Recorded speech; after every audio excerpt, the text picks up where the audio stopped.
Happy Tuesday, Access Your True Nature, Medicine Tribe. It is Sarah Jane, and I just wanted to pop in here today and speak a little bit about money, because my aim in everything that I create is for my clients to end abuse, all types of abuse, any kind of money trauma included, because there's always such a charge around how we perceive ourselves as valuable and worthy of having an abundant life where there's more flow and where we can feel more deeply fulfilled and on purpose with what we're creating in our lives. And I really want for you to succeed beyond your wildest dreams, and I want you to find love in places that absolutely astound you, and that you have friends who call you just because you fill them up. And I dream that you go barefoot more than you wear shoes, and that you laugh more than you cry. And I want you to set the bar high, but not too high that you self-abandon. Please don't self-abandon. I want you to reach for the stars, but with your toes on the ground. You literally are this beautiful divine challenge to create heaven on earth. And you can do that. And I've just seen so many incredible women and men inside of the 7-day Believe Challenge, stepping through, even though they're afraid, they're doing it. They're changing their money mindsets. They're living into their legacy because they're willing to stop lying to themselves. And that's where my joy is, in holding that space for people like that are ready to hack their old realities. And one of the challenges that we did this week was one around economy and how to create your own economy. And it triggered a lot of people. So I wanted to just talk about this because maybe you can relate to also feeling yourself stuck in the beginning of a year, and you're already starting to panic because you spent too much money over Christmas, and maybe you're kind of going, oh my gosh, how are you going to get through this year? Maybe you have past expenditures, and you're wanting to really just eliminate and reduce your level of past expenditure, not debt, which is just the death of you. And maybe some of you are kind of already anticipating, if you live in South Africa, that you have taxes to pay in February. And it's one of those biggest woundings, and there's so much confusion, isn't there, around living an abundant life. We talk about wanting abundance, and yet we cap. One of the ways that we cap our own happiness is by worrying and limiting the amount of abundance that's all around us all the time, because we're equating it to how much money we have in our bank accounts. And there's so much tied into money in as far as investing in yourself, and where you're vested in other things. And in this challenge, I really took them through some challenging practical steps that they had to do in regards to allowing themselves to have money, not spend it. They could mentally spend it all day in their lives, but it was about having money and inviting money in and honoring money and appreciating money, and also appreciating that money comes to you through people. So it's been an amazing experience to watch all the participants in this start to look at how much they have capped their happiness in regards to making themselves feel bad or pushing money away. And there's so much energy that surrounds it. We have a lot of baggage, don't we, associated with our money flows and our value and how successful we are. And it often drives us into more discomfort and pushes money away, because money is a very high vibrational frequency. It's a resource. It doesn't define you, but it's, wouldn't you be willing to have more resource available to you so that you can create more change in the world and do more things and have a level of freedom, time freedom, to spend more time with your kids, and to spend more time in a space of high vibration rather than that lower vibration of worry and sleepless nights around money. So I wanted to speak more into this, and just to create and open up a conversation around it, because I am in the service of inviting people to create their own economy and know that they can be suitcase entrepreneurs, that they're not dictated to fiduciary systems that are broken, that the banks don't own you, the banks actually work for you. And, you know, one of the biggest aspects of my own relationship with money over the year, and my ancestral beliefs, my ancestral inheritance around money, that was very, very much in that Irish space. I have some Irish genes, Russian genes in me. And it was always that money was hard to come by, that you had to work hard for your money, that there was this feast or famine aspect, this love-hate aspect of allowing money to come, and the fear of, well, what if, you know, what if there's potato blight? So there was all that running. And then I had the contrast of it, of having diamond genes in me. My mother's family name is Diamond, and the Jewish people really know how to make money, and they're good with money, and they had their money really handled, and they knew what their financials looked like. So it's always about a good place to look at contrasts when you're doing this, and start to feel more empowered around it. And for me, it was always separating money into its own space, that it's its own entity, that its own energy, and it loves to circulate, and then it has to come and to go, and then aiming or striving or hustling and grinding to try and find consistent income was actually an abuse, because money has to come out and comes in. And it's one of the part of the challenge this time was to really look at how much money they had made over the year, because we forget, and we're talking about gifts, all the ways that money came into them, and most people were really, really pleasantly surprised to look at their financial gains for 2016 and see that they were way more abundant than their mind was telling them that they were. You know, because we hold so many of these attitudes and beliefs around money as something that's outside of us, rather than a resource that comes to us when we are resourceful, when we're living aligned to our purpose, when we are doing work that we love. And that it's not associated with your clients, or that you have courted money to who you work with, or how many clients, how many butts and seats, which is so dishonoring to speak about how you create money, that I certainly see in the life transformational industry. And I wanted to be as clean as possible for myself when speaking to my clients or potential clients or people that are interested in working with me,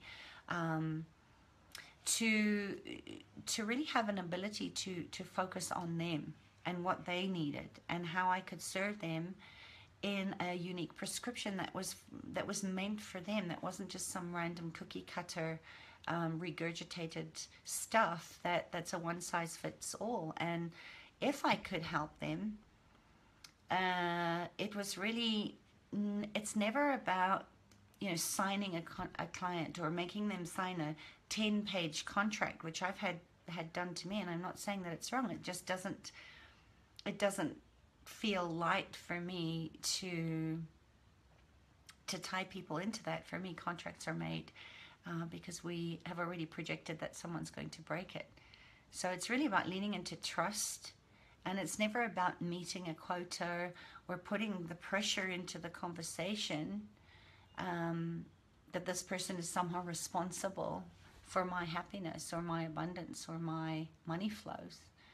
And I've always sort of felt that discomfort of, having seen it and having been on the receiving end of that, when people, are promoting talking to people over their money excuses, or making them feel bad, or shaming them into a place where they feel boxed in, because they're saying, you know what, I actually can't afford to work with you right now. I don't think that you have a mindset issue if you can't step into a high-level program or a high-level investment. And I certainly don't think that we should be pressuring people to take responsibility, that they somehow have to do this. especially in a what do I want to call it? You know, in a service area like life transformation or business coaching, to make people think that they have no other possibility available to them. So when I'm with a client or I'm creating a program, I'm really listening. I'm tuning in intuitively to what is it that this person needs, and can I give what they're asking for in a way that is in integrity and empowering for both them and me. So I have to keep my space of being as neutral as possible. I can't get emotionally attached to what they're saying either in that process. And I think that in order for us to transform our relationship with money, that we hold it as a sacred container, as a beautiful resource, and that we have to understand where the energy is coming from, that we take our own personal responsibility for how we hold it and not impose our money fears and our money drama or our money pressures. That yes, we want a certain lifestyle, and yes, we have our own bills and things that we need to pay, and we need money. You know, I'm not saying we don't need money. You can't meditate yourself into abundance, and you can't also be a bully around money. And sometimes, and I know this is true for my clients, that they do have a financial restriction, and we have to be mindful of that. As you know, as someone who is an entrepreneur herself and holds a tremendous space of how I'm going to respond to this, I have to be very mindful and thoughtful in how I hold my own money. You know, if I was holding this as a sacred relationship, I have to look at all angles. I have to look at the contrasts of what is really going on here, and how do we close the gap. I always talk about that our whole life doesn't, works so much better when we look at the boundary of imagination and courage. And it takes courage to get honest with yourself and stop lying to yourself about all the reasons and justifications and excuses why you can't actually afford to practice radical self-care, to invest in yourself. And we have to look at that as well. And I actually encourage people, everyone that I work with, that it's okay to take some time to think about it. I know a lot of people that are business mentors, and I've been there myself, have sort of said, well, your problem is that you don't know how to close a sale. That I'm going to get on a phone call with someone that I'm really wanting to get to know and to see where they're at and what's stopping them from getting where they want to be. That it just doesn't feel like a kindness to think that I'm going to hold them and pressurize them into making a decision and giving me their credit card details before we get off the phone. It's so much pressure, and I've been in that situation myself with coaches that are like, they literally wouldn't give me any breathing room, and I could feel that anxiety and that panic, because these are big investments sometimes that I was making, and how many times, maybe you can relate to this too, have you been in that situation where you feel like the only way out is to say, okay, I'll do it, and then you put the phone down, your credit card goes through, you go back into that, oh my God, what have I just done? And how many people actually cancel the next day? I've been there, and I've done that myself in the past before I got my money mindset handled, and also gave myself the space to tread gently enough to actually work my way through any objections and concerns I had about making a high-end investment in something.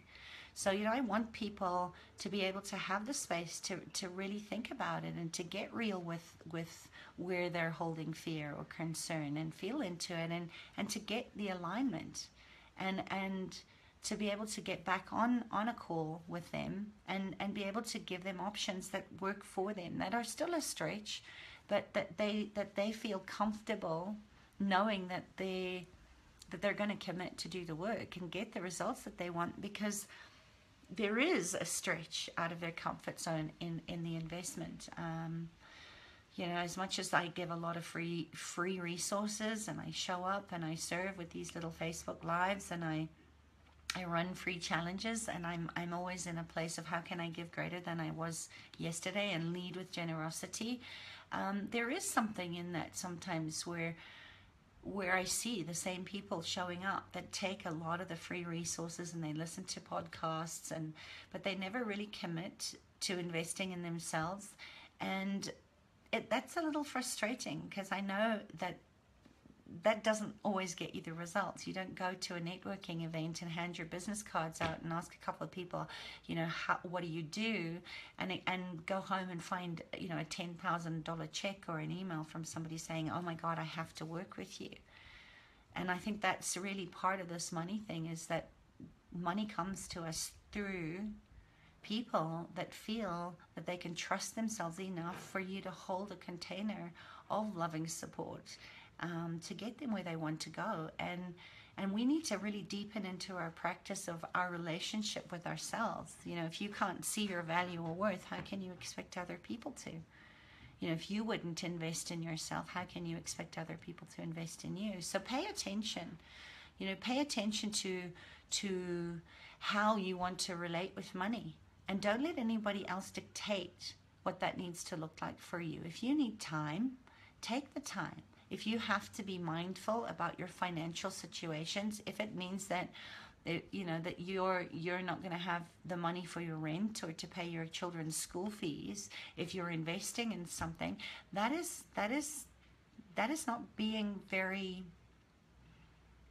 kind or responsible to the things that are a priority. You know, you have to do what you have to do, and there's always a way.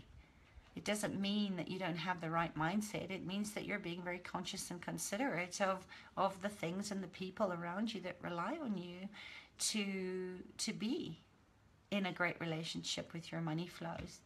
And I want you to empower yourself in how you want your relationship with money to be.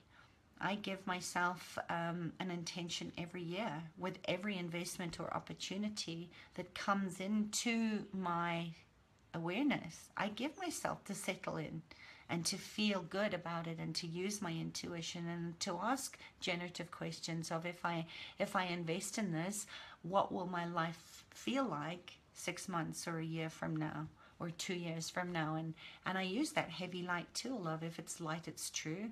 If it's heavy, it's a lie, and it's very contractive. And it's a really good way to keep into trusting and to listening to your gut, to listening to your wise sage that has always known your innate intelligence is to thrive.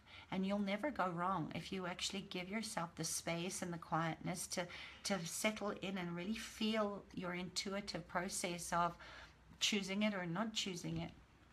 So listen to your own truth.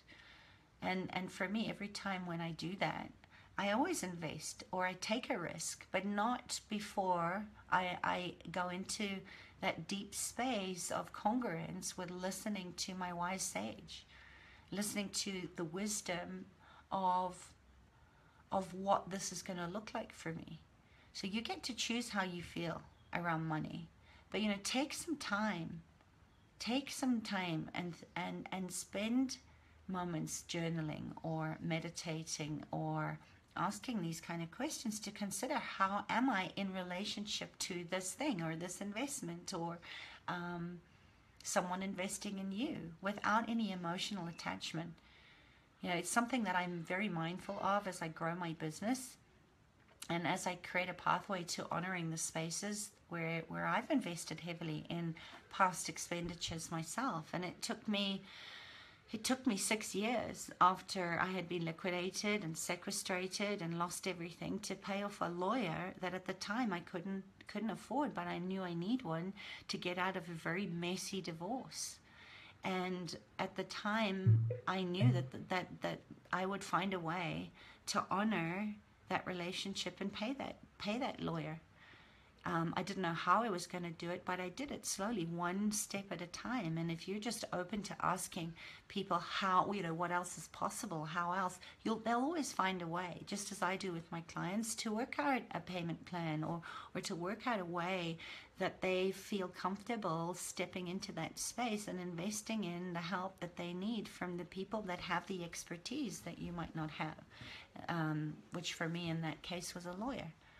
My anxiety around money lessens when I'm being mindful about how I want to be in relationship with it in my own life and in relationship with the services that I provide. And I give myself permission to hold it in a way that feels good and aligned to me. Sacredness is a big word for me. Integrity is a big word for me that I hold very seriously with my work, with my life, with myself. And so I hold it with money as well.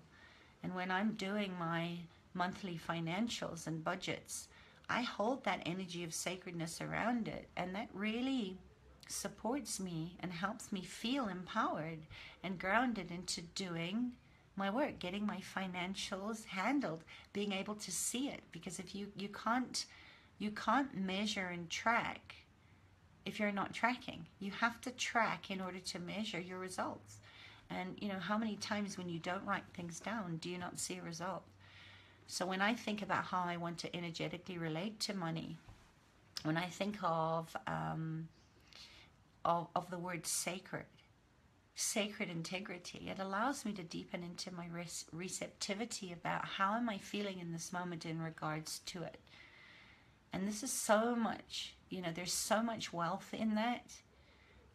In being given, and so much being given to us. We're so supported, especially in this space where it's very confusing out there. There's so much information, and you just have to go into Facebook, and every second person is promising to sell you the magic pill or the quick fix to a 6 or 7 income, or and you have to have a high level in investing in it, and they're talking about money and mindset and all that stuff, and I feel like it's not very kind, a lot of it, because it's not true. Rome wasn't built in a day, and it would be very out of congruence to promise anybody something that you can't promise yourself.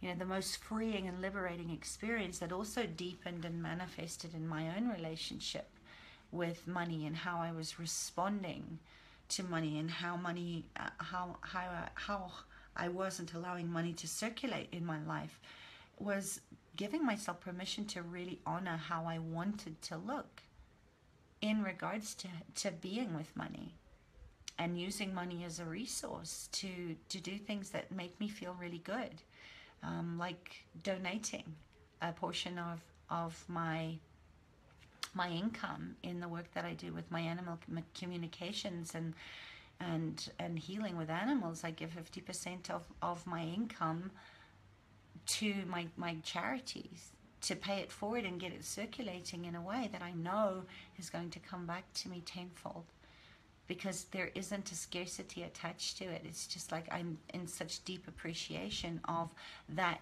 money coming to me through people that want to understand and be able to communicate intuitively with their animal friends.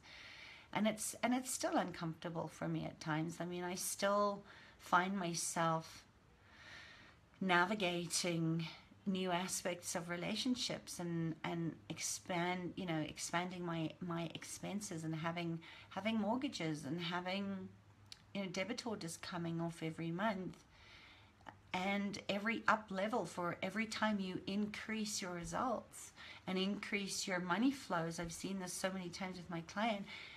It is messy, and it is unsettling, and it is a little bit worrying, because for every up level, there is a new set of challenges that we have to learn a new skill set with, in how to get really aware and in a new harmonious sort of flow with the new skill set of, maybe it's a new tax bracket, and you need to invest in somebody to show you how to know the tax system really, really well, so that you use the system for you rather than against you. And just don't let anybody dictate to you. I think it's really important to deepen into finding your own alignment with the energy of money that's coming into your life, and that it's never a constant state. There is no consistency, because we have to be able to move and flow in that sort of higher vibrational resonance with money. So don't let anybody tell you how that needs to look, and don't let anybody make you feel crappy about it or where you're at with money, because you can't step into something if you're compromising, if you're settling for less, or you're not looking at your value around how you hold money. You absolutely are 100% committed to how you hold yourself in how you're responding to money. And if you don't know what that looks like for you, if you haven't spent the time to consider how you want to feel, what your relationship around money wants to be, you can't empower your life. So doing what we did in the Creating Your Own Economy challenge is an easy, pragmatic, small way that you can really start to get a bigger viewpoint, a better vantage point of where you are tripping yourself up with money in your life. And I really do try to do that as somebody that provides service, that wants to lead generously in stretching my clients, but also encouraging them to be mindful about their finances and to look at where their ego wants what it wants and go anyway, even though they're afraid. And I want you to feel in relationship to that exchange in your own life, just as I do for myself. I want you to feel empowered about it. And it goes back to to being able to look from a place of non-attachment, of not being emotional about the stories that have happened to you in the hard knocks of life, your PhD experience that's made you a better money manager, that makes you be willing to have money come and play with you. Money is an energy that loves fun. It loves lightness of being, and it also weaves its way into our life in so many ways when it's pure and when it is from this place of abundance. It's kind of like breathing. You don't stop breathing at lunchtime because you think you've taken your fair share of air and that there isn't enough air. You may sometimes wonder about the quality of the air, but you never stop breathing or have a panic attack because you think, oh my God, I'm going to run out of air. And money is that same energy. It needs to circulate, and it's sourced through us. And yes, it can come into many channels, but the problem is where we attach it to the external places, such as, I need this just on broke job rather than the joy of business. And, I need these clients, and we end up losing the love and the reason why we chose to show up and serve the way that we serve, because it all becomes around, training people in and out. And, sorry, I used to hate that. Your time's up, you have to leave, when I'm just in the middle of creating a huge shift that I'd sort of be kicked out of a psychiatrist's office. And I spent many, many years and thousands of rands trying to fix me before I had this information to know that there is nothing to fix. There's just a deepening of knowing how to navigate and get in line, aligned with what you came here to be and what you came here to offer, and how you came to give generously as only you can, by living into your gifts and your talents and your capacities. That's the resource that you are, and that's the opportunity. That's it's true in a sense, of course, that we do need the external. We need people because money comes to us through people. But I don't believe that it has to be hustle and grind. I don't believe that it has to be hard and pushy and sleazy, like the old salesman knocking on the door, selling the Encyclopedia Britannicas, or being fear-based commitments or investments, because somebody's saying, well, you're going to need this because what if?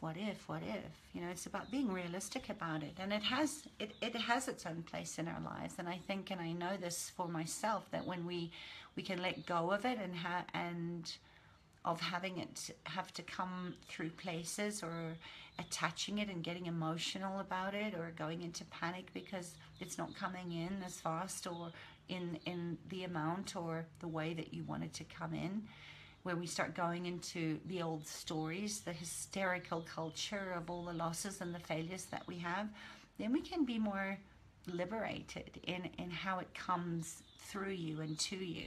And it doesn't mean that we don't set our prices or our programs or a value on a beautiful piece of art or a physical piece of clothing or jewelry or a children's book that you're writing.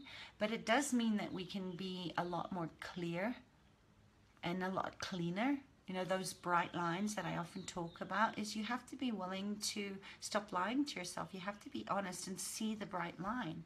And if you know and you're setting that out in your daily plan and in your monthly plans and in your yearly plan, if any of you did the setting in and bringing in the new energy process with me, closing out of 2016, you've already done that. You've already put your wants down and your desires and seen how you can start to get the vision in the imagination and take the courage to actually physically actualize that stuff in your life. So, you know, I think those bright lines are very important in how we hold ourselves in alignment to our core values and what we believe in and how we would like to be treated, so that we can start to connect to our people, our tribes, and our money, so that we actually start getting results, because we're not entangling them in all the messy occlusions and projections of a future that hasn't come into actualization yet, because you're not being present with how you relate to yourself as valuable and how you relate to money. And start feeling good about it. You know, we can really do that when we're entering into a relationship and deepening our practice with money being our lover.